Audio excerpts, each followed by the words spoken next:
மறுபடியும் ஜீவனுள்ள தேவனுடைய வார்த்தையை மத்தியிலே கொண்டு வரும்படி தேவன் கொடுத்த மகாபிரிய தயவுக்காய் கிருபைக்காய் அதை ஸ்தோத்திரிக்கிறேன். இந்த நாளில் வாசிக்கப்பட்ட வசனத்தை கேட்டோம். இந்த வசனத்தின் மூலம் ஆவியானவர் நம்மோடு இடைப்படணும். நிச்சயமாக அந்த நாளில் பேசுவார். அநேக உள்ளங்கள், உடைக்கப்பட்ட உள்ளங்களுக்கு இந்த நாள்கள் கூட நிறைய காலத்தை ஆற்றி தேற்றி காயங்கள் கட்டி தேவன் வழி நடத்துவார் என்று சொல்லி அனுப்பியிருக்காரு. நிச்சயமாக செய்வார். அந்த விசுவாசத்தோட கண்கள் மூடி நம்ம ஜெபம் செய்வோம். அப்பா ஸ்தோத்திரிக்கிறோம். நல்லவர் ஐயா, உம்மை போல ஒரு தேவன் இல்லை ராஜா. தேவனை ஆராதிக்கும்படி கிருபை தந்தீரே, உடைய சமூகத்தில் வந்து நிற்க பாக்கியம் தந்தீரே, அதற்காக நன்றி செலுத்துகிறோம். இதோ உடைய பிரசனத்தில் நிற்கிறோம் ராஜா. தர்மமான நேரத்தில் உடைய வார்த்தை எங்களோடு கூட பேசிட்டோம். சத்திய வசனம் எங்களை சந்திக்கட்டும். ஒவ்வொரு காதுகளும் திறக்கப்படட்டும் ராஜா. இந்த நாள் பேசப்படும் ஒவ்வொரு ஆசீர்வாதத்தையும் இவர்கள் நிறைவாய் கொண்டு செல்ல என் கிருபை செய்யும். ஆவியானவரை பேசும் அப்பா. அன்பின் தகப்பனை கருவியாவுடைய சமத்தில் ஒப்பு கொடுக்கிறேன். பொறுப்பெடுத்துக் கொள்ளும். சகல துதிகான மகிமை உமக்கு ஒருவருக்கே ஏறெடுக்கிறேன். இயேசுவின் மூலமே வேண்டியிருக்கிறேன் என் நல்ல பிதாவே. ஆமென். நமக்கு ஸ்தோத்திரம். வாசித்த வசனத்தில் நீங்க பார்த்தீங்கன்னா அங்க ஒரு 4 காரியத்தை ஆவியானவர் நம்மளோட கூட பேசுகிறார். மொத்த காரியம் பார்த்தீங்கன்னா துயரப்பட்டவர்களை சீர்படுத்துகிறார். நான் மொத்த வசனத்தை சொல்லிட்டு அதுக்கப்புறம் செய்திக்குள்ள போறேன். கர்த்தர் துயரப்பட்டவர்களை சீர்படுத்துகிறாராம். சீர்படுத்துகிறாருன்னா எப்படி அதை சரிப்படுத்தணும்? ஏன்னா துயரத்தில் இருக்காங்க. ஒவ்வொரு காரியத்தையும் அதை சீர்படுத்தி சரிப்படுத்தி கொண்டு வரணும். எப்படி சரிப்படுத்துகிறாரு அப்படின்னு பார்த்தீங்கன்னா, சாம்பலுக்கு பதிலாக சிங்காரத்தை கொடுக்கிறாராம். சாம்பல்னா எரிஞ்சு போய் ஒன்றுமே இல்லை. ஓகேங்களா? சாம்பல் ஆச்சு, அவ்வளோதான். ரொம்ப சின்னாங்க சொல்ல முடியும்னு நினைக்கிறேன். ஆஷாக கிடக்கு. ஸோ அதை எடுத்து சிங்காரமாக ஒரு அழகு பொருளாக வைக்கணும்னா முடியாத காரியம். ஆனால் தேவன் அதை செய்வார். எப்படி செய்வாரே நம்ம செய்தியில் பார்க்கலாம். 2வது அவர் சொல்றாரு, துயரப்பட்டவர்களை துயரத்துக்கு பதிலாக ஆனந்த தைலத்தை கொடுக்கிறார். இங்க நிறைய வித துயரம் இருக்கு. இன்னும் ஒருவேளை வியாதியா இருக்கலாம், பிரச்சனையா இருக்கலாம், சூழ்நிலைகள் இருக்கலாம், எந்த காரியங்களா கூட இருக்கலாம். ஆனா எந்த துயரமும் இருதயத்தை பாதிக்கக்கூடியதா, இருதயத்தை வேதனைப்படுத்தக்கூடிய துயரமா இருந்துச்சுன்னா அதுக்கு அந்த காயத்தை ஆற்றுறதுக்கு தேவன் ஆனந்த தைலத்தை பூசுகிறார். இது 2வது காரியம். இதுவும் தேவன் அது செய்வார் இந்த வசனத்தின் காரியங்கள். அடுத்தது சொல்றாரு, ஒடுங்கி போன ஆவிகளை துதிக்க செய்வார். எந்திரிச்சு நின்று நிச்சயமா துதிக்கவே முடியாது. என்னோட ஒடுங்கி போன காரியங்கள் அந்த அளவுக்கு என்னை ஒடுக்கி நிப்பாட்டி இருக்கு அப்படின்னு ஒரு வேளை நீங்க இருந்தீங்கன்னா இந்த நாளில் தேவன் சொல்றாரு, உங்களை துதிக்க செய்வார். ஏன்னா ஒரு சந்தோஷத்தை கொண்டு வருவார். அந்த சந்தோஷம் உங்களை துதிக்க செய்யும். உங்களே மறந்து ஆண்டவரை துதிக்கும் போது பல கட்டுகள் உடையிறத, விடுதலை கிடைக்கிறத நீங்க காணலாம். ஸோ இது எல்லாவற்றையும் தேவன் அவருடைய மகிமைக்காக இந்த காரியங்களை உங்களோட வாழ்க்கையில செய்கிறார். ஏன் அப்படின்னா உங்களை நீதியின் விருட்சங்களாகும்படி மாற்றும்படி அவர் விருப்பம் கொண்டிருக்கிறார். நீதியின் விருட்சம்னா ஒரு விசேஷ பாத்திரமாக, ஒரு பொக்கிஷமாக உங்களை வைக்கிறதுக்கு அவரே ஆசைப்படுகிறார். அந்த விசேஷமான பொக்கிஷமான உங்களை மாற்றும்படிக்கு இந்த காரியம் முழுவதும் உங்களுக்காக அவர் தாமே செய்து முடிக்கிறவராய் இருக்கிறார். கர்த்தர் நமக்கு ஸ்தோத்திரம். இதை எப்படி செயல்படுத்துகிறாரு, யாருடைய வாழ்க்கையெல்லாம் செய்தாரு, அது எப்படி நம்ம வாழ்க்கையில செய்ய போறாரு, அதான் அந்த நாள் செய்தி. ஓகேங்களா? வேதத்துல அநேகருடைய வாழ்க்கையில இப்படிப்பட்ட துயரம், ஒடுங்கி போய் இப்படி காயப்பட்டு நிறைய காரியங்களை தேவன் நிறைய பேருக்கு செய்திருக்கிறார். ஆனா இந்த நாள்ல ஒரு 5 பெண்களுக்கு விசேஷமா, ஏன் தேவன் இந்த பெண்களை பற்றி சொன்னாரு எனக்கு தெரியாது. ஆனா நிறைய பெண்கள் ஒரு வேலை வேதனையா இருக்கீங்களான்னு எனக்கு புரியல. ஆனா கர்த்தர் எடுத்து சொன்னாருன்னா அது அப்படியே தான் அங்க காரியங்களை ஆற்றி தேற்றி வழி நடத்துவாரு. நிறைய உள்ளங்கள்ல இப்படிப்பட்ட காரியங்கள் இருக்கு. ஸோ ஆனால் இந்த பெண்கள் 5 பெண்களுடைய வாழ்க்கையில தேவ சமூகத்திலே வந்து நிற்க முடியாது அப்படின்னு சொல்லத்தக்கதான ஒரு இருக்கக்கூடிய பெண்களோட வாழ்க்கையில தேவன் அற்புதமாக அதிசயமாக இடைப்பட்டார், வழி நடத்தினார். இந்த பெண்கள் எங்க கொண்டு வந்து வச்சாருன்னா இந்த ஜெனரேஷன் வம்ச வரலாறு வழிநடத்தலுக்குள்ள கொண்டு வந்து வச்சிருக்காரு. இப்போ வம்ச வரலாறு நம்ம யார் அந்த பெண்கள் முதல்ல பார்த்துருவோம். நீங்கள் மற்ற நான் அந்த வசனத்தை எல்லாரும் சொந்தமாக வாசிங்க. அதில் உள்ள யார் அந்த வசனத்தில் உள்ள பெண் யாருன்னு நீங்கள் என்ன சொல்லிடுங்க. மத்திய 1:3 ஒரு பெண் இருக்காங்க. யார் அந்த பெண்? டக்குன்னு சொல்லுங்களா?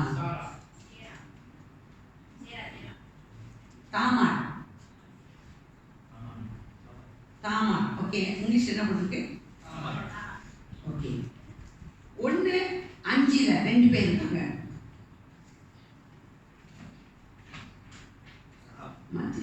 ராகாப் இருக்காங்க. அடுத்து ரூத் இருக்காங்க. இப்போ எத்தனை பேர் ஆச்சு? 3 பேர். யார் ஃபர்ஸ்ட்? தாமார். ரெண்டாவது ராகாப். 3 ரூத். 4வது நீங்க பாத்தீங்கன்னா 1:6 மத்திய 1:6 இங்க உரியாவின் மனைவின்னு போட்டிருக்கு. ஓகே, உரியாவின் மனைவி பேர் போட்டிருக்க இங்கிலீஷ்ல. ஓகே, உரியாவின் மனைவி யாருன்னு பாத்தீங்கன்னா பெத்சேபா. எத்தனை பேர் ஆச்சு? 4 பேர் ஆச்சு. 1:16 அதே மத்திய 1:16 மரியா. ஓகேங்களா? இப்போ நீங்க 5 பேர் சொல்றீங்க. யாராரு? தாமார், ராகாப், ரூத், பெத்சேபா, மரியா. இந்த 5 பெண்களுடைய பெயர்களை எங்க வச்சிருக்காரு? வந்து வம்ச வரலாற்றுல வைத்திருக்கிறாரு. அந்த வம்ச வரலாற்றுக்குள்ள வைக்கிறதுக்கு ஏதாச்சும் அவங்களுக்கு ஒரு சரித்திரம் இருக்கா, ஒரு முகவரி இருக்கா, ஒரு அடையாளம் இருக்கா, ஒரு அங்கீகாரம் இருக்கான்னு கேட்டீங்கன்னா 0. எந்த அங்கீகாரமும் அவங்களுக்கு கிடையாது. இன்னொன்னு, பழைய ஏற்பாட்டில் பெண்களுக்கு கணக்கிலே சேர்க்க மாட்டாங்க. நீங்க பார்த்தீங்கன்னா பழைய ஏற்பாட்டில் எந்த கணக்குலையும் பெண்களை வச்சுக்க மாட்டாங்க. அவங்களுக்கு ஆண்கள் மட்டும்தான் கணக்கில் இருப்பாங்க. ஏன்னா புதிய ஏற்பாட்டில் இயேசு கிறிஸ்து வந்ததுக்கு அப்புறம் அவரு பெண்களுடைய காரியங்களில் நிறைய காரியங்கள் அங்கீகாரம் கிடைச்சி பார்த்துருக்காங்க. ஆனால் பழைய ஏற்பாட்டில் எந்த அங்கீகாரமும் பெண்களுக்கு கிடையவே கிடையாது. யார் தான் வம்ச வரலாற்றில் உட்கார முடியும் அப்படின்னு பார்த்தீங்கன்னா, பிதாக்களின் கோத்திர பிதாக்கள் அந்த வம்ச வரலாற்றில் உட்கார முடியும். வம்சம்னா ஜெனரேஷன். ஓகேங்களா? அந்த ஜெனரேஷனில் உட்காரணும்னா இப்போ கோத்திர பிதாக்கள் உட்கார முடியும், பிரபுக்கள் உட்கார முடியும், ராஜாக்கள் அந்த கோத்திர வரிசையில வம்ச வரலாறுல போக முடியும். ஆனா இவர்கள் மத்தியில, இந்த வம்ச வரலாற்றின் மத்தியில இந்த 5 பெண்களை தேவன் கொண்டு வைத்தது தேவனுடைய மகாபெரிய கிருபை. அதுவும் இல்லாம பழைய ஏற்பாட்டின் காலத்துல அங்கீகாரமே கிடைக்க முடியாத ஒரு சூழ்நிலை மத்தியில அந்த பெண்களுக்கு அப்படியான ஒரு அங்கீகாரத்தை கொடுத்து வம்ச வரலாறு லிஸ்ட்ல கொண்டு வந்து இந்த 5 பேரையும் வைத்திருக்காரு. ஏன் அந்த 5 பேரை ரொம்ப ஸ்பெசிஃபிக்கா சொல்றேன்னா, இவங்களுக்கு ஏன் அங்கீகாரம் இல்லை அப்படின்னு சொன்னா, ஃபர்ஸ்ட் நம்ம யாரை பார்த்தோம்? தாமாரை பார்த்தோம். இந்த தாமாரை நம்ம பார்க்கணும்னா ஜெனசிஸ் 38 வசனங்கள் 24 to 26 பார்க்கணும். Genesis chapter 38 verses 24 to 26. ஆதியாகமம் 38ஆம் அதிகாரம் வசனங்கள் 24 இருந்து 26 நம்ம வாசிக்க கேட்போம். மெதுவா வாசிக்கமா. ஏறக்குறைய 3 மாதம் சென்ற பின்பு உன் மருமகளாகிய தாமார் வேசித்தனம் பண்ணினார். அந்த வேசித்தனத்தினால் கர்ப்பவதியுமானார் என்று யூதாவுக்கு அறிவிக்கப்பட்டது. அப்பொழுது யூதா, அவளை வெளியே கொண்டு வாருங்கள், அவள் சுட்டரிக்கப்பட வேண்டும் என்றார். அவள் வெளியே கொண்டு வரப்பட்ட போது அவள் தன் மாமனிடத்திற்கு அந்த அடைமானத்தை அனுப்பி, இந்த பொருட்களை உடையவன் எவனோ அவனாலே நான்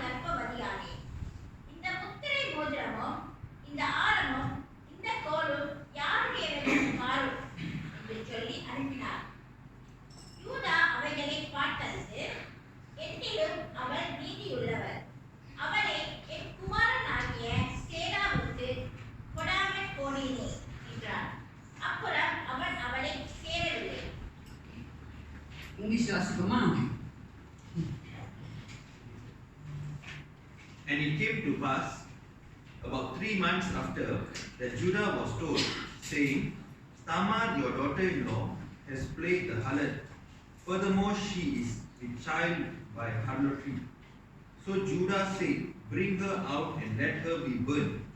When she was brought out, she sent to her father-in-law, saying, by the man to whom this belongs, I am with child. And she said, please determine whose these are, the signet and cord and staff. So Judah acknowledged them and said, she has been more righteous than I, because I did not give her to Shelah my son, and he never knew her again. அது சுஸ்ரம். இந்த கதையை நான் கொஞ்சம் சுருக்கமாக சொல்லிடுறேன். இது ரொம்ப நீட்டு கதை. நீங்கள் போய் வீட்டில் வாசிச்சிங்க. நான் 2 வசனத்தில் சுருக்கமாக ஏன் இந்த தாமாரை குறித்து இங்கே பேசுகிறேன் அப்படின்னு. இந்த தாமார் யாருன்னு பார்த்தீங்கன்னா யூதாவுடைய மருமகன். யூதா யாரு? யாக்கோபுடைய பிள்ளை. இப்போ நான் கேட்டேன்னா யார் யாருன்னு கொஞ்சம் லாங்காக கஷ்டமாக போயிடும். ஓகே, இப்போ யாக்கோபோட பிள்ளை யூதா, யூதாவோட மருமக தான் இந்த தாமார். இப்போ யூதாவுக்கு வந்து 3 ஆம்பளை பிள்ளைங்க இருப்பாங்க. யாருக்காச்சும் இங்கிலீஷ் பேசணுமா? வேண்டால? ஓகே, நல்லதா பிரச்சனை போட்டு ஒரு சகோதரி இங்கிலீஷ் ஆங்கிலத்தில் பேசணுன்னே அவங்க இன்னைக்கு வரல. ஸோ நான் இன்னைக்கு தப்பிச்சிட்டேன். அது சோசுறோம். மறுபடியும் எனக்கு ப்ரிப்பேர் பண்ணிட்டாங்க. எப்படியாச்சும் கொஞ்சம் இங்கிலீஷ் பேசி சொல்லிக்கலாம் அப்படின்னு வந்து பார்த்தா சந்தோஷம் ஆயிடுச்சு. அது சோசுறோம். இங்கே பார்த்தீங்கன்னா இந்த யூதாவுக்கு 3 ஆம்பளை பிள்ளைங்க இருந்தாங்க. அதில் ஃபர்ஸ்ட் சன் தான் இந்த தாமாரை கல்யாணம் பண்ணணும். இந்த தாமாரை கல்யாணம் பண்ணதுனால இவன் தேவனுடைய பார்வைக்கு பொல்லாதவனா காணப்பட்டான், செத்துடுவான். 2வது மகனுக்கு அந்த நாட்களில் என்னன்னா, அந்த கல்யாணம் பண்ணின அந்த பையனுக்கு பிள்ளை இல்லைன்னா அந்த வம்சத்தை விருத்தி செய்ய தம்பியை என்ன செய்வாங்க? கல்யாணம் பண்ணி கொடுப்பாங்க. இப்போ தம்பியை கல்யாணம் பண்ணி கொடுத்தாச்சு. இந்த தம்பி என்ன சொல்லுவான்? எதுக்கு அண்ணனோட வம்சத்தை நானே விருத்தி செய்யணும்? அது என்னோட வேலை இல்லை, அது தேவனுடைய பார்வைக்கு நல்லா இல்லை. இப்போ அவனும் செத்துட்டான். இப்போ 3வது பையன் இருக்கான். இப்போ யூதாவுக்கு பயம். இருக்கிற ஒருத்தனையும் கல்யாணம் பண்ணி கொடுத்தா அவன் செத்துட்டா கஷ்டம் சொல்லிட்டு ரொம்ப அழகா தாமார்கிட்ட என்ன சொல்லுவான்? நீ போய் உங்கள் அம்மா வீட்டில் இருந்து கொஞ்ச நாளைக்கு, இவன் கொஞ்சம் மேச்சூர்ட் ஆகட்டும், அதுக்கப்புறம் நான் உனக்கு கொடுக்குறேன்னு சொல்லி அனுப்பிடுவான். சரின்னு அவனும் போய் அம்மா வீட்டில் இருப்பான். அங்கே என்ன நடக்கும்னு பார்த்தீங்கன்னா, கொஞ்சம் நாள் ஆச்சு. அதோட கூட யூதாவோட மனைவியை இறந்து போயிடுவாங்க. அதுக்கப்புறம் பார்த்தீங்கன்னா இவன் பிள்ளையை கொடுக்குற ஐடியாவே கிடையாது. ஸோ இவன் புரிஞ்சுக்கிட்டான். மனைவி இறந்ததுக்கப்புறம் இவன் அந்த இடத்த விட்டு ஒரு இடத்துக்கு போகிறான். நான் என்னடெல்லாம் சுருக்கமாக சொல்லிடுறேன். அந்த இடத்துக்கு போகும்போது போகிற வழி தாமாருக்கு தெரிஞ்சு இப்போ அவள் என்ன செய்வா? அவள் விடோவுக்கு அவங்க உடுப்புலாம் வேறையாக இருக்கும், வேசிக்கு உடுப்பு வேறையாக இருக்கும் அவங்க நாட்டில். இப்போ போய் வேசியோட உடையை போட்டுக்கிட்டு அந்த யூதா போகிற வழியில் போய் உட்காந்துருவான். இப்போ யூதா நினைப்பான் இவ யாரு? வேசின்னு நினச்சிட்டு யூதா இவன்கிட்ட பிரவேசிப்பான். போகும்போது என்ன சொல்லுவான் தெரியுங்களா? 2 ஆட்டுக்குட்டியை நான் மந்தையிலேருந்து அனுப்புகிறேன்னு சொல்லிட்டு போயிடுவான். அவள் சொல்லுவா, சரி ஆட்டுக்குட்டி அனுப்புறதுலாம் ரைட்டு, ஆனால் அந்த ஆட்டுக்குட்டி என் கைக்கு வர வரைக்கும் நீ ஏதாச்சும் ஒரு அடைமானத்தை கையில் கொடு அப்படின்வான். இப்போ அடைமானம்னு சொல்லுவோம், முத்திரை மோதிரம், ஆரம், கோல் இதெல்லாத்தையும் அவன் கையில் கொடுத்துட்டு போயிடுவான். நான் என் வேலைக்காரன்கிட்ட 2 ஆட்டுக்குட்டி கொடுத்து அனுப்புகிறேன், நீ இந்த காரியம் அந்த பொருளெல்லாம் எனக்கு கொடுத்துருன்னு சொல்லுவான். புறப்பட்டு போனதுக்கப்புறம் இந்த ஆட்டுக்குட்டியை கொடுத்து வேலைக்காரன்கிட்ட இந்த யூதா அனுப்புவான். இந்த வேலைக்காரன் போய் அங்கே தேடுவான். வேசின்னு யாருமே அங்கே கிடையவே கிடையாதுன்னு சொல்லிட்டாங்க. அவனும் சுற்றி எல்லாம் விசாரித்து பார்த்து மறுபடியும் வந்து சொல்லுவான், அங்கே யாருமே வேசி இல்லையா. ஸோ இன்னைக்கு மறுபடியும் இந்த ஆட்டுக்குட்டியை கொண்டு வந்துட்டான். இதோட அந்த கதை முடிஞ்சிச்சு. நாட்கள் கொஞ்சம் ஓடுச்சு. இப்போ தாமாரு கர்ப்பவதி ஆகிட்டார். இப்போ நியூஸ் வருது யாருக்கு? யூதாவுக்கு. இப்போ நியூஸ் வந்தோடனே இப்போ என்ன நடக்குதுன்னு பார்த்தீங்கன்னா, இந்த யூதாவுக்கு பயங்கர கோபம். என்ன சொல்கிறாங்க தெரியுங்களா? இவ இப்போ மோசம் போயிட்டா, இப்படி காரியம் செஞ்சிடணும், இவளை கொண்டு வந்து ஜனங்கள் மின்னுக்கு என்ன செய்யணும்? சுட்டரிக்கணும். வசனம் வாசிச்சோம் இல்லையா? மின்னுக்கு ஜனங்கள் மின்னுக்கு கொண்டு வந்து சுட்டரிக்கணும். ஏன்னா அவங்க விபச்சாரத்தில் ஈடுபட்டால் கல்லெறிஞ்சு கொள்ளணும், இல்லைன்னா மின்னுக்கு வச்சு சுட்டரிப்பாங்க. ஸோ இதான் அந்த நாட்களில் செய்வாங்க. ஸோ இவளை சுட்டரிக்கணும் சொல்லி மின்னுக்கு கொண்டு வருவாங்க.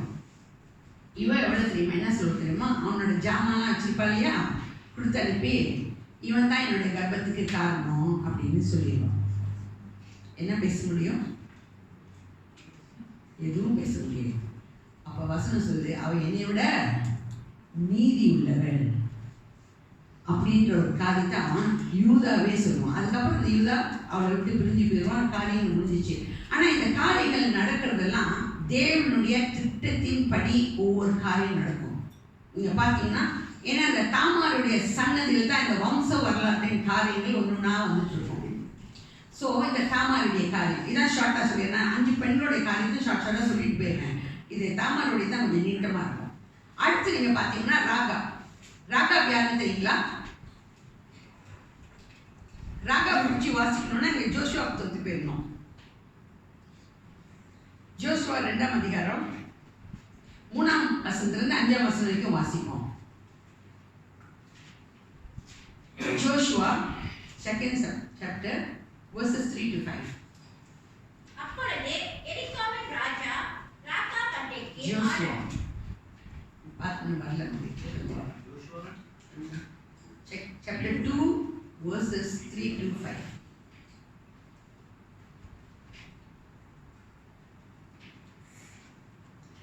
அப்பொழுது எரிகோவின் ராஜா ராகா பண்டிகைக்கு ஆள் அனுப்பி, உன்னிடத்தில் வந்து உன் வீட்டிற்குள் பிரவேசித்த மனுஷரை வெளியே கொண்டு வா, அவர்கள் தேசத்தை எல்லாம் வேவு பார்க்கும்படி வந்தார்கள் என்று சொல்லச் சொன்னார். அந்த ஸ்திரீ அவ்விரண்டு மனுஷரையும் கொண்டு போய் அவர்களை ஒளித்து வைத்து மேய்த்தார். என்னிடத்தில் மனுஷர் வந்திருந்தார்கள், ஆனாலும் அவர்கள் எவ்விடத்தாரோ எனக்கு தெரியாது. வாசலை அடைக்கும் நேரத்தில் இருட்டு வேளையிலே அந்த மனுஷர் புறப்பட்டு போய்விட்டார்கள். அவர்கள் எங்கே போனார்களோ எனக்கு தெரியாது. அவர்களை சீக்கிரமாய் போய் தேடுங்கள், நீங்கள் அவர்களை பிடித்துக் கொள்ளலாம் என்றார். கர்த்தர் சொல்லுங்க. பார்த்தீங்கன்னா இந்த ராகா ஒரு வேசி, ஓகேங்களா, எரிகோ மதிலில் ஒரு வீடு கட்டி அந்த இடத்துல குடியிருந்த ஒரு ஸ்திரீ. ஸோ இந்த ராகாபுரத்தில் இந்த இஸ்ரவேலுடைய வேவு பார்க்கக்கூடிய மக்கள் அங்கே போனபோது இவள் அவர்களுக்கு உதவி செய்வா. அதே நேரத்தில் இஸ்ரவேலின் தேவனை என்ன செய்வா? ஏற்றுக்கொள்வா, விசுவாசிப்பா. தேவன் நிச்சயமா அந்த தேசத்தை உங்களுக்கு கொடுப்பேன் அப்படின்னு சொல்லிடுவான். ஆனால் ஒரு காரியத்தை கேட்பாங்க, ஐயா நான் உங்களை காப்பாற்றி விடுறேன், என்னோட குடும்பம் காப்பாற்றப்படணும், உதவி செய்யுங்கன்னு. அப்போ அவங்க என்ன மறுமொழி கொடுப்பாங்கன்னா, உன் குடும்பத்தை முழுவதும் அந்த வீட்டுக்குள்ளே கூட்டி சேர்த்துட்டு ஒரு சிவப்பு கயிறை நீ ஜன்னல் வழிக்கு பெண்ணுக்கு கட்டி விட்டுரு, இது அடையாளமாக இருக்கட்டும், நாங்கள் அந்த தேசத்தை அழிக்கும் போது உன் குடும்பம் காப்பாற்றப்படும் அப்படின்னு சொல்லிடுவாங்க. ஸோ இவள் இஸ்ரவேலின் தேவனை ஏற்றுக்கொள்வா. இவளோட குடும்பம் நீங்கள் பார்த்தீங்கன்னா தேசத்தை அழிக்கும் போது இவளோட குடும்பம் காப்பாற்றப்படும். ஸோ இந்த வேசிக்கு ஏதாச்சும் அங்கீகாரம் இருக்கா தேசத்தில்? கிடையாது. ஆனால் இவள் தேவனை விசுவாசித்து ஏற்றுக்கொண்டவள். ஸோ இவளோட குடும்பம் முழுவதுமாய் காப்பாற்றப்படும். ஓகேங்களா? ஸோ இது ஒரு காரியம். அடுத்த ஒரு பெண் ரூத். இது ரூத் வந்து உங்களுக்கு ஓரளவுக்கு எல்லாமே தெரியும். ரூத் யாரு? ஒரு மோவாபிய ஸ்திரீ, விக்கிர ஆராதனையில் போகக்கூடிய ஒரு ஸ்திரீயா இருந்தா. நகோமியோட மகனை கல்யாணம் பண்ணா, அதுக்கப்புறம் மகன் செத்து போயிட்டா, அவள் விதவை ஆயிடுவா. அதுக்கப்புறம் யாரை ஃபாலோ பண்ணி வருவா? நகோமியை ஃபாலோ பண்ணி பெத்லஹேமுக்கு வருவா. இப்போ நகோமியை கூட்டிகிட்டு வந்து ஒரு குடிசையில் விட்டுட்டு சாப்பிட்றதுக்கு ஏதாச்சும் போய் தானியம் தேடுவா. அந்த தானியம் பொறுக்கின அந்த வயல் வந்து யாரோட? போவாஸ் உடையது. ஸோ இந்த போவாஸ் இவளை திருமணம் செய்வாள். எந்த வயலில் போய் பொறுக்கினாலும் அதே வயலுக்கு அவள் சொந்தக்காரியாக மாறுவா. அந்த போவாஸ் அவளை மீட்டெடுத்தார். ஸோ இந்த காரியம் பார்த்தீங்கன்னா இப்போது இவளுடைய வாழ்க்கையிலையும் அதுக்கப்புறம் இன்னொரு காரியம் மெயினாக சொல்லணும்னா ரூத் 2:12 வாசிக்க வேணா, நான் சொல்லிடுறேன். ஏன்னா அதுக்கு நமக்கு ப்ராமிஸ் வேர்டாக நம்ம கையில் கிடச்சிச்சு. இஸ்ரவேலின் தேவனுடைய சட்டையின் கீழ் வந்த உனக்கு நிறைவான பலன் கிடைப்பதாக என்று சொன்ன அந்த வாக்குத்தத்தின்படி அவருடைய வாழ்க்கையில நிறைவான பலன் ஓகேங்களா கிடைச்சிச்சு. இப்போ இந்த ரூத்தை மீட்டெடுத்தது யாரு? போவாஸ். ராகாப் அப்படின்னு ஒரு காரியம் பார்த்தோம் இல்லையா? இந்த ராகாப் யாரை விவாகம் பண்ணுவா அப்படின்னு பார்த்தீங்கன்னா இந்த தாமார் வழியில வந்த சல்மோன் அப்படின்னு சொல்றேன். இது ஏன் வம்ச வழின்னு சொல்றேன்னா, தேவன் வைத்த திட்டம் அந்த வம்ச வழியில அந்த ஜெனரேஷன்ல வந்துகிட்டே இருக்கும். ஸோ இந்த வம்ச வழியில அப்படியே வரும். இப்ப தாமாருடைய வம்சத்துல சல்மோன் வருவான். சல்மோன் வந்து ராகாப்பை மீட்டெடுப்பான். அதுக்கப்புறம் நீங்க பாத்தீங்கன்னா ராகாப், சல்மோன், இவங்களோட பிள்ளை போவாஸ். இந்த போவாஸ் இப்ப யாரை மீட்டெடுப்பான்? ரூத். ஓகேங்களா? வம்ச வழி புரியுதுங்களா? அதுக்கப்புறம் பாத்தீங்கன்னா ரூத், போவாஸ், அவங்க ஓபேத் வருவாங்க. அதுக்கப்புறம் ஈசாய், அதுக்கப்புறம் தாவீது. இந்த தாவீது யாரை மீட்டெடுப்பான்? பெத்செபால. ஓகே, இந்த வம்ச வழி இப்படியே வரும். புரியுதா? நான் ரொம்ப டீட்டெயில் சொல்லணுமா? வேண்டாம். ஸோ இந்த வம்ச வழி இதெல்லாம் தேவனுடைய திட்டம். இந்த வம்சத்துல இது வரணும், இது வரணும்னா எப்படி மனுஷங்க ஒருவேளை தப்பிதமா காரியங்கள் செஞ்சாலும் கூட தேவ திட்டம் நிச்சயமா நிறைவேறும். நீங்க பாத்தீங்கன்னா இந்த 5 காரியங்கள், இந்த 5 பெண்களுடைய காரியங்கள் இப்படிதான். ஸோ ஒவ்வொரு ஆளை மீட்டெடுத்த காரியம் பார்த்தீங்கன்னா இவங்களோட வம்ச வழி விருத்தி ஆகுறதுக்கு இந்த வம்ச அதாவது வந்து வந்து வந்து கிறிஸ்துவின் சந்ததி. இப்போ மரியா யாரை மீட்டெடுத்தது? மரியாவை மீட்டெடுத்தது யாரு? யோசேப்பு. மரியாவுக்கும் ஒரு கதை இருக்கு. ஸோ மரியா கதை உங்களுக்கு தெரியும், அதனால கதை சொல்லுங்க. ஓகேங்களா? மரியா கதை என்ன? மரியா ஜோசப்க்கு நியமிக்கப்பட்டிருப்பா. அதுக்கு முதல்ல அவ கர்ப்பவதி, பரிசுத்த ஆவியினால் கர்ப்பவதி ஆயிடுவா. தேவன் அவங்களோட கூட பேசுவார். ஆனா உலகம் அதை ஏற்றுக்கொள்ள, யோசேப்பை அதை ஏற்றுக்கொள்ள. ஆனா கர்த்தர் அவருடைய தூதனை அனுப்பி யோசேப்பு கூட பேசுவார். அவரிடத்துல உற்பத்தி ஆயிருக்கிறது பரிசுத்த ஆவியினால் உண்டானதுன்னு சொல்லுவாரு. அதுக்கப்புறம் யோசேப்பு சேர்த்துக்கொள்வார். ஓகேங்களா? இப்ப மரியாதை மீட்டெடுத்தது யோசேப்பு. இப்போ நீங்க ஒரு காரியம் பார்த்தீங்கன்னா, ஃபர்ஸ்ட் தாமாரை மீட்டெடுத்தது யாரு? யூதா. மறந்துடாதீங்க, யூதா. நான் மறுபடியும் கேட்பேன், தாமாரை மீட்டெடுத்தது யாரு? யூதா. ராகாவை மீட்டெடுத்தது யாரு? சல்மோன். தாமார் வரிசையில வந்த சல்மோன். இப்போ இந்த ரூத்தை மீட்டெடுத்தது யாரு? போவாஸ். ராகாவுக்கும் சல்மோனுக்கும் பிறந்த பிள்ளை தான் இந்த போவாஸ். இந்த போவாஸ் தான் ரூத்தை மீட்டெடுப்பான். ஸோ அதுக்கப்புறம் பெத்செபாலை யார் மீட்டெடுப்பான்? தாவீது. இந்த வம்சம் வந்துகிட்டே இருக்கும். நீங்க பாத்தீங்கன்னா ராகா முடிஞ்ச இந்த ரூத் முடிஞ்சோன்னா ஓபேத் முடிஞ்சோன்னா ஈசாய் முடிஞ்சோன்னா தாவீது. இந்த தாவீது வம்சத்துல நீங்க பாத்தீங்கன்னா அப்படியே தொடர்ந்து வரும். கடைசியா வந்து மரியா வந்துருவாங்க. இந்த மரியாவோட மீட்டெடுத்தது.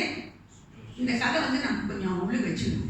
ஏன் வம்ச வழியில இந்த கதை வருதுன்னு. ஸோ இந்த வம்ச வழியில வந்த அந்த காரியங்கள் தேவன் இவர்களை கொண்டு போய் எங்க வைக்கிறாரு? அதே வம்ச வரலாற்றின் உள்ளுக்கு இந்த மக்களை உள்ளுக்கு வைக்கிறாரு. ஆனா இவங்களுக்கு ஏதாச்சும் தகுதி இருக்கான்னு பாத்தீங்களா? எந்த தகுதியும் கிடையாது. தாமரோட வாழ்க்கை நீங்க பார்த்தாலும் அப்படிதான், ராகாவோட வாழ்க்கை பார்த்தாலும் அப்படிதான், ரூத்தோட வாழ்க்கையை நீங்க பார்த்தாலும் அப்படிதான், பெத்செபாலோட வாழ்க்கை பார்த்தாலும் அப்படிதான். பெத்செபால் வாழ்க்கை உங்களுக்கு தெரியும்.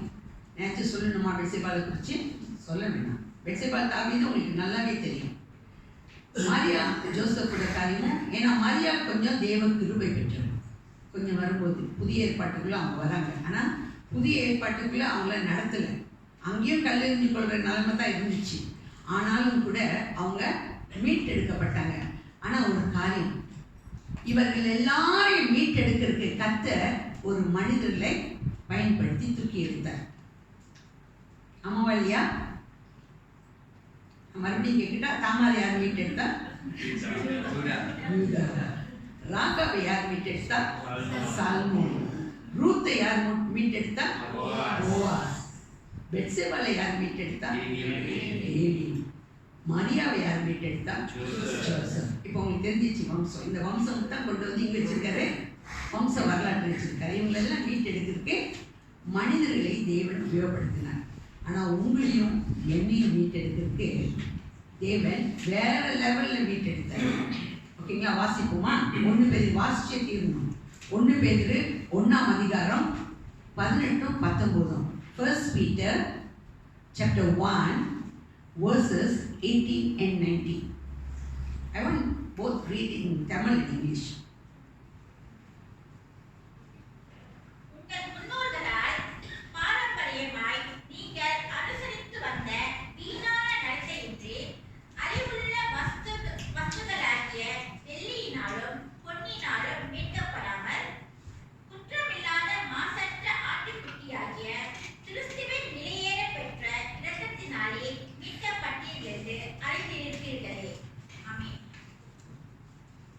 knowing that you were not redeemed with corruptible things like silver or gold from your aimless conduct received by tradition from your fathers, but with the precious blood of Christ as a lamb without blemish and without spot.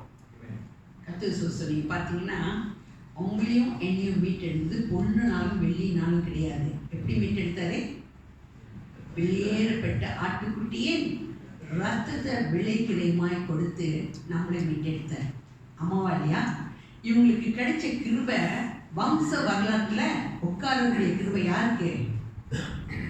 சாம்பலுக்கு. நீங்கள் முதல்ல வசனம் வாசிச்சிங்களா? இவங்கெல்லாம் சாம்பலாக காணப்பட்டாங்க. அவங்களுக்கு எதுவுமே அங்கீகாரம் கிடையாது. அவங்கள அலங்கார பொருளாக கொண்டு வந்து கர்த்தர் ஒரு லெவலில் நிப்பாட்டினார். ஓகேங்களா? அவங்க துயரப்பட்டவர்கள், வேதனைப்பட்டவர்கள், இருதயத்தினால் நொந்து போனவர்கள். இவர்களுக்கு எப்படிப்பட்ட ஒரு இடம் கிடைச்சிச்சு? வம்ச வரலாற்றில் இருக்க இடம் கிடைக்கணும்னா ஆக்சுவலி அது தேவனுடைய பார்வையில் ரொம்ப விசேஷமான ஒரு இடம். ஓகேங்களா? இவங்களுக்கு அது மாதிரி கிடைச்சிச்சு. ஒடுங்கி போய் கிடந்தாங்க, ஒடுக்கப்பட்டவர்களாக கிடந்தாங்க. இவர்களுக்கு ஒரு இடத்தை தேவன் ஆயத்தப்படுத்தினார். ஸோ இது எல்லாத்தையும் ஏன் தேவன் செய்கிறார்னா உங்களை என்னையும் நீதியின் விருட்சங்களாக, அதாவது ஒரு பெரிய பொக்கிஷமாக தேவனுடைய பார்வையில் ஒரு பொக்கிஷமாக நிறுத்தணும்னு சொல்லி தான் இதை அவருடைய வாழ்க்கையில் அவர் செய்தார். இன்னைக்கு நம்மளோட வாழ்க்கையில் தேவன் பேசி கொண்டிருக்கிற ஒரு காரியம், அவங்கள மனிதரை கொண்டு மீட்டே தேவன் இவ்வளோ பெரிய ஒரு ஸ்தானத்தில் கொண்டு போய் உட்கார வைக்க முடியும்னா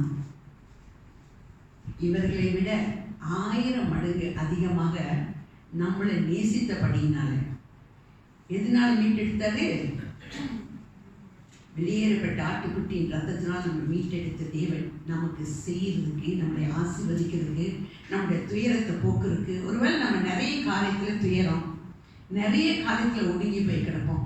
ஒருவேளை கர்த்தர் ஒவ்வொன்றையும் சீர்படுத்தி சரிப்படுத்தி வேதனைக்கு ஆனந்த தைலத்தினால் அந்த காயத்தை ஆற்றி பல காரியத்தை தேவன் செய்து கொண்டே இருக்கிறார். துதியின் ஆணையை கொடுக்கிறார். நம்ம துதிக்க துதிக்க துதிக்க தேவ வழி நடத்தல் நம்முடைய வாழ்க்கையில் இருக்கும். நம்ம துதிக்கும் போது நிறைய கட்டுகள் உடைக்கப்படும். நம்மளே அறியாமல் அந்த கட்டுகள் உடைக்கப்படும். அதனால பிரச்சனையே வராது, எல்லாம் அழகாக ஸ்மூத்தாக போகும் அப்படின்னு நான் சொல்ல மாட்டேன். ஓகேங்களா?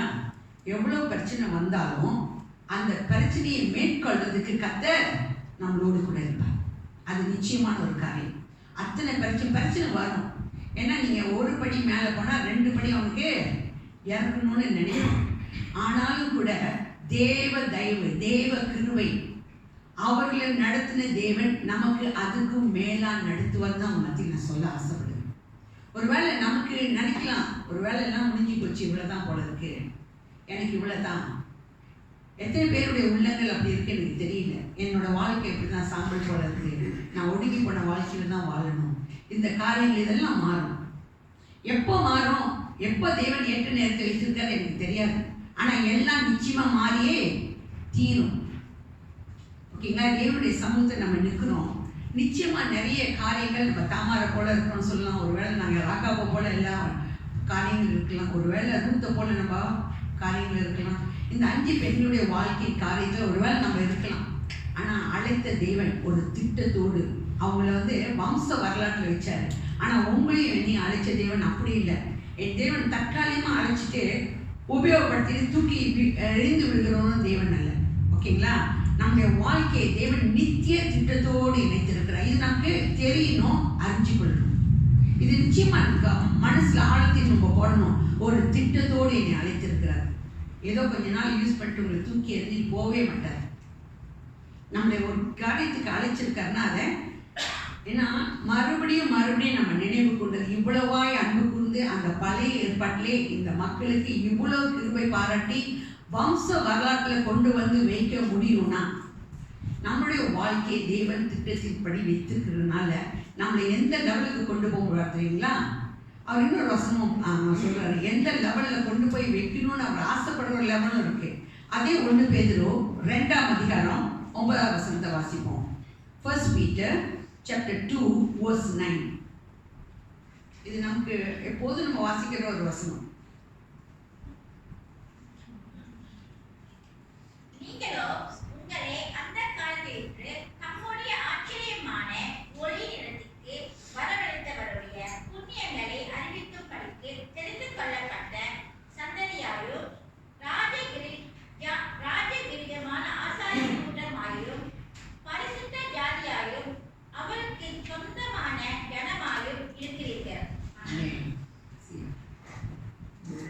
are a chosen generation, a royal priesthood, a holy nation, his own special people, that you may proclaim the praises of him who called you out of darkness into his marvelous light.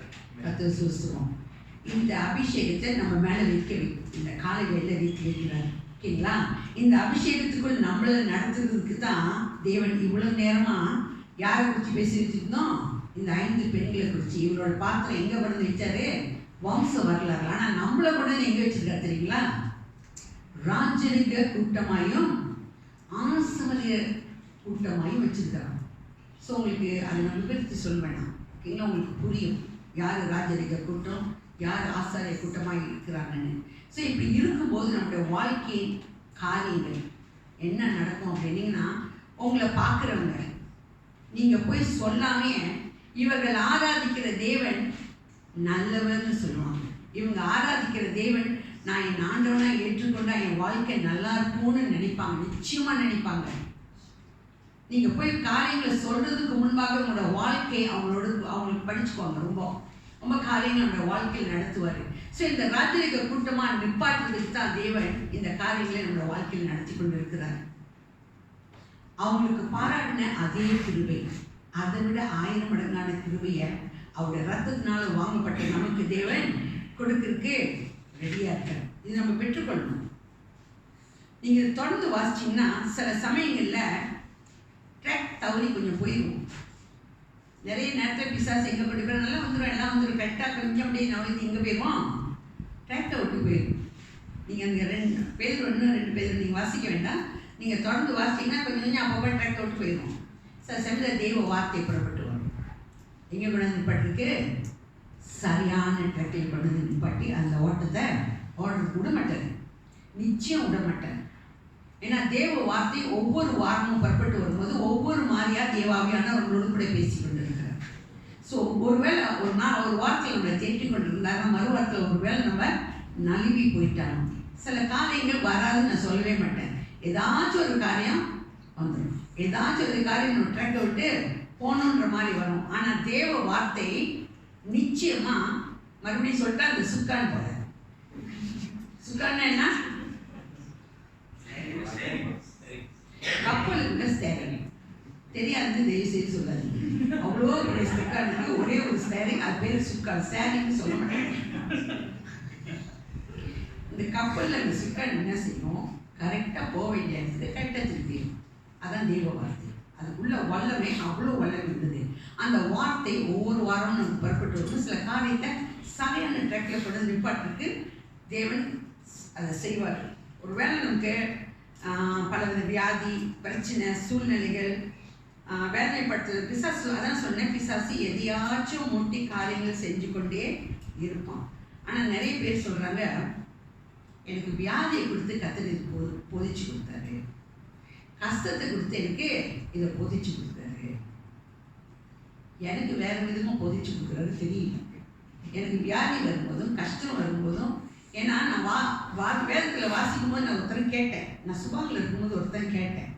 கர்த்தர் எனக்கு ஒன்று சொன்னார், வியாதியை கொடுத்து, பிரச்சனையை கொடுத்து, சூழ்நிலையை உன்னை மடங்க வச்சு, உன்னை அழுவ வச்சு, உன்னை திருத்துறது தேவனுடைய வேலையே இல்லை. எப்படி திருத்துவார் அப்படின்னு சொன்னாங்கன்னா, எனக்கு சொல்லிக் கொடுத்த ஒரு காரியத்தை நான் சொல்கிறேன்.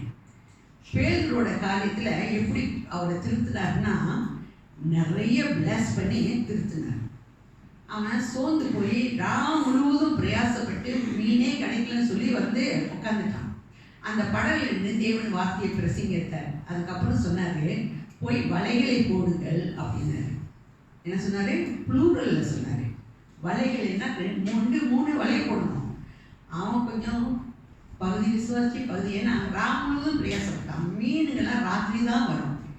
அப்போதான் ராத்திரியில் போட்டால் மீன் நிறைய கிடைக்கும். இவர் பகலில் போய் மீன் போட சொல்கிறார், வலையை போட சொல்கிறார்.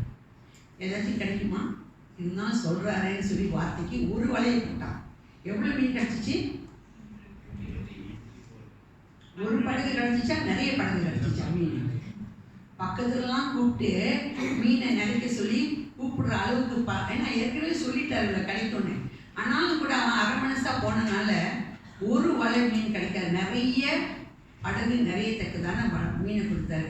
அந்த மீனை பார்த்தோன்னு அவன் சொல்லுவான், இது ஆக்சுவலி லூக்கால 5ஆம் அதிகாரத்தில் 8வது வசனம் வாசிப்போம். ரொம்ப அழகா இருக்கும். அப்போதான் மனம் திரும்புவோம், பாவியான மனுஷன் என்னை விட்டு போயிருவீங்க, இது அனுபவிக்கிறானே தகுதியே கிடையாது. அந்த வசனத்தை வாசிப்போம், நல்லா இருக்கும். Look chapter 5 verse 8.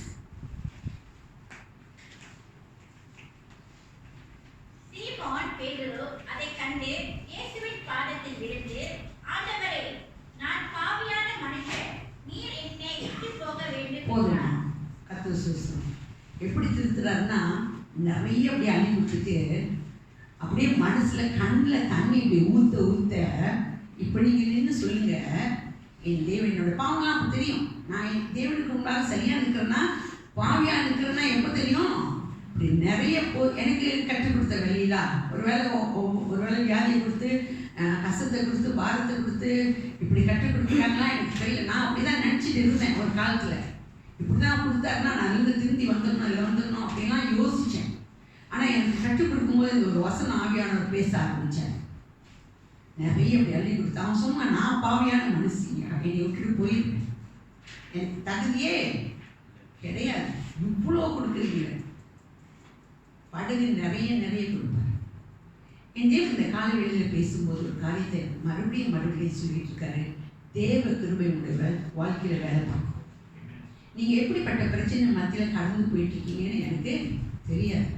ஆனால் ஆவியானவர் உங்களை பார்க்குறவரா இருக்கிறார், உங்களோட உள்ளத்தை பார்க்குற தேவனாக இருக்கிறார். ஒருவேளை நீங்கள் சாம்பலாக போயிட்டோம் அப்படின்னு நினைக்கிறேன்னு உங்களை சிங்காரமாக மாற்றிக்கிற தேவனாக இருக்கு, உங்களை அலங்காரமாக மாற்றிருப்பார். ஒடுங்கி போய் கிடக்கிறவங்களை துதிக்க வைக்கிறதுக்கு அவரால் முடியும். துயரப்பட்டிருக்கிறவங்களோட காயங்களை காற்றுக்கும் அவரால் முடியும். இப்படிப்பட்ட காரியங்களை செய்து நம்மளை ஆற்றி தேற்றி வழி நடத்துகிற தேவன் உங்களோடு கூட பேசி கொண்டிருக்கிற தேவனாக, என்னோடு பேசுகிற தேவன் அவங்களோடு கூட நிச்சயமாக பேசுவார். நான் விசுவாசிக்கிறேன். எப்படிப்பட்ட உள்ளங்களாக இருந்தாலும் சரி, நீங்கள் கலங்கி நிற்கிற காரியங்கள், இதுதான் என் வாழ்க்கை, இதுதான் இப்படி தான் முடிஞ்சு போச்சு, இதுதான் சாம்பல்னு நினைக்கிற ஒரு அளவுக்கு உங்களோட வாழ்க்கை இருக்கும். ஆனால் அது நிற்காது. தேவன் எதையாச்சும் ப்ராமிஸ் பண்ணினார்னா அதை செய்து முடிப்பார். எப்படி செய்து முடிப்பார், எப்போ செஞ்சு முடிப்பார், அதெல்லாம் எனக்கே தெரியாது. கர்த்தர் நமக்கு ஸ்தோத்திரம். தேவன் இன்னைக்கு கூட நம்மளோடு கூட இடைப்பட்டு பேசி கொண்டிருக்கிறார். அந்த 5 பெண்களுக்கு தேவன் பாராட்டின கிருபை அளவில்லாத கிருபை. அதையும் பழைய ஏற்பாட்டில் பெண்களை கணக்கிலே சேர்க்காத ஒரு இடத்துல அவங்களை கொண்டு வந்து வம்ச வரலாற்றில் உட்கார வைத்த தேவன் தன்னுடைய ரத்தத்தை கொடுத்து உங்களை மீட்டெடுத்திருக்கிறார்கள். நம்ம அப்படியாக மீட்டெடுத்த தேவன் நம்மளை அவருடைய நித்திய திட்டத்தில் கொண்டு போய் வச்சிருக்கிறாருன்ற ஒரு நம்பிக்கை நமக்கு தெரியணும். நமக்கு அந்த விசுவாசம் நிச்சயமாக இருக்கணும். நம்ம ஒருபோதும் அதை பயன்படுத்திட்டு அதை தூக்கி எறிய மாட்டார், நிச்சயமாக செய்ய மாட்டார். சரியில்லாமல் அநேக நேரத்தில் நம்ம சரியில்லாமல் போகலாம், நிறைய காரியங்கள் ஓடிட்டே இருக்கோம், ஒரு பக்கம் டிஸ்ட்ராக்ட் பண்ணி போயிடுவோம். ஆனால் மறுபடியும் கொண்டு வந்து தெய்வ வார்த்தை நம்மளை சரியான ட்ராக்ல நிப்பாட்டுவோம். இது தேவன் நமக்கு சொல்லிக் கொடுக்கும் காரியம். கர்த்தர் நமக்கு சூத்திரம். ஒரு பாடல் பாடணும். நான் பாடல் உட்காந்து மெசேஜை ப்ரிப்பேர் பண்ணிகிட்டே இருக்கும்போது அந்த பாடல் என்னை அப்படியே தொட்டுச்சு. ஸோ அதனால தான் நான் ரிக்வெஸ்ட் பண்ணேன், அந்த பாடல் பாடிட்டு நம்ம ஜெபத்துக்கு செய்யணும். தேங்க்யூ. ஜெப சிந்தனையோடு கூட இருப்போம். ஜெப சிந்தனையோடு இந்த பாடல் கேட்போம். தேங்க்யூ. வாயை கேட்கலாம்.